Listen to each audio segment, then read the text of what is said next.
बघा, हे जरी मरी आईच्या कृपेने, काय शब्द होते, ह्या जरी मरी आईच्या कृपेने असा चमत्कार घडला. काय चमत्कार घडला?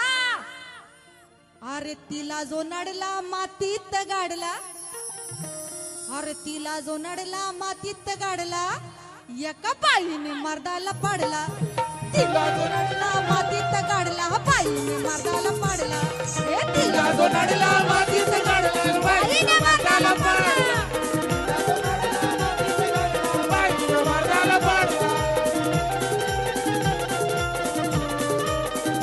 जरी मरी आईच्या कृपेने असा चमत्कार घडला, जरी मरी आईच्या कृपेने असा चमत्कार घडला. अरे तिला जो नडला मातीत गाडला.